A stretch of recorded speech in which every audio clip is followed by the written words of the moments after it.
Ayan guys, after 10 minutes, ayan, itim na ang ating buhok. Ayan, pwede na tayong maligo. Aligo na tayo.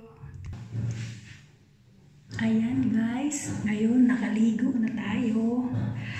Check natin ang ating buhok kung maganda ba yung pangkulay. Bali, pangalawang gamit ko na yung pangkulay na yun, pero unang gamit ko pa lang, nagustuhan ko talaga siya. Hindi siya mahirap. Tsaka hindi siya nagano sa iba-ibang parte pag may natulog sa katawan. Maganda talaga siya. Ayan, tingnan na natin. Yan, tingnan na natin. Okay. Diba? Ganda na. Tingnan ko na buhok. Ayan. Diba? Ganda na. Ayan. Hindi na tayo matanda. Tingnan. Ayan. Ang aking anit. Tingnan mo aking anit to. Hindi siya halata na may mga kulay. Diba? Ayan. So ngayon tayo ay maglalagay ako ng langis sa aking buhok. Baby oil ito. Nilipat ko lang dito para madaling ipam.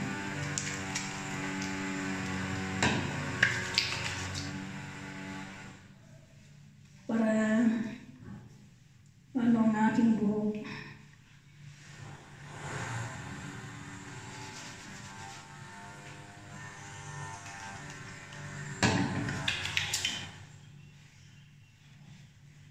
Ayan, pinutulan ko pala yung buhok ko kanina bago ako nagkulay.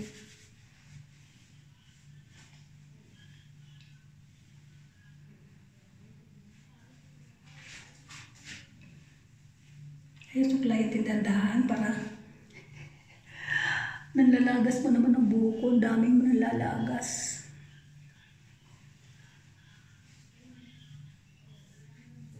Ayan, nawala talaga siyang kalat. Sa dito, di katulad ng ibang gamit na pag may napahi dito, iitim talaga. Pero ito maganda. Kaya sa sunod, yun ang bibilihin kong marka o tatak.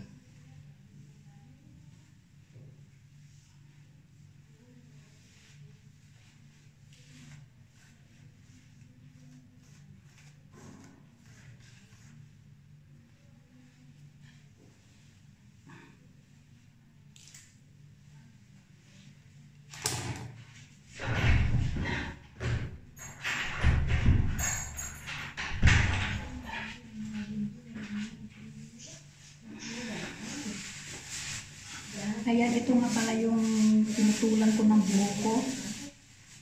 Ayan. Ayan, mahaba din ang pinutol ko. Marami yan dito sa basurahan. Ayan, bago ko nagkulay. Ayan. Pinutulan ko muna ng aking buhok. Kasi mahaba na masyado. Nung pumunta ako dito, buhok ko hanggang dyan lang. Hanggang dito sa baba. Nagpagupit ako sa David Salon. Tapos ngayon, ang haba na. Ayan, nakadalawang putol na ako. Buhat nung dumating ako dito, nakadalawang putol na ako na ganun. Tag-iisang kasing haba ng daliri ang pinuputol ko.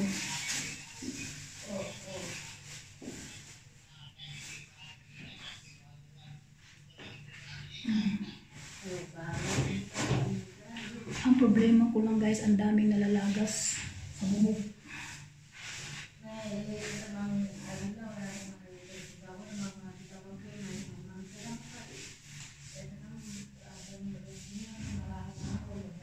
Ayan, nagdadampot ako ng nalalagas ko na buhok. Dami.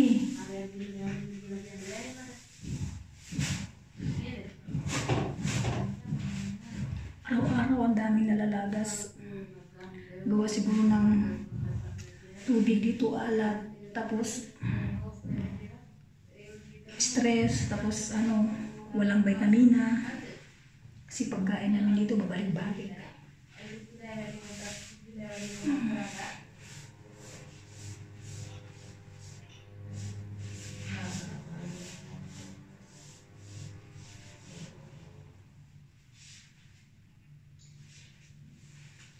Dinadampot ko yung buhok na nalayas.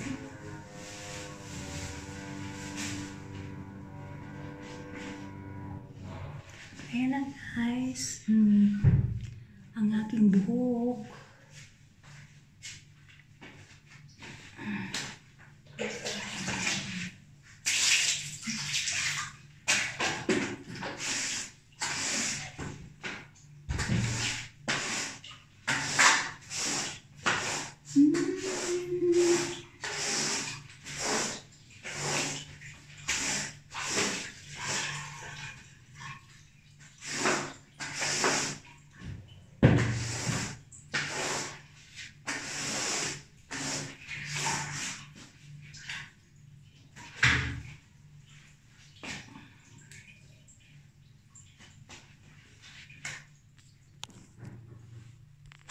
Ayan lang, close up natin, walang mancha.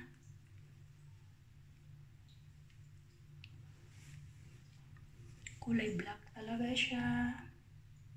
Kasi lang ang nipis na ng buhok ko.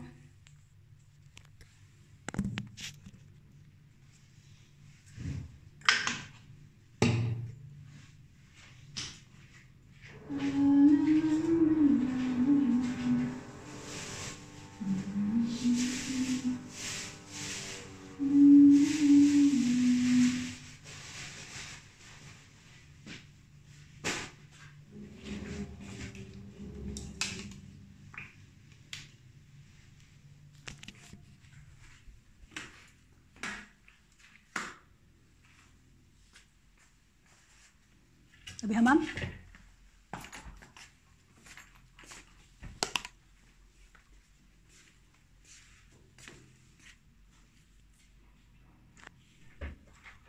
Ayan.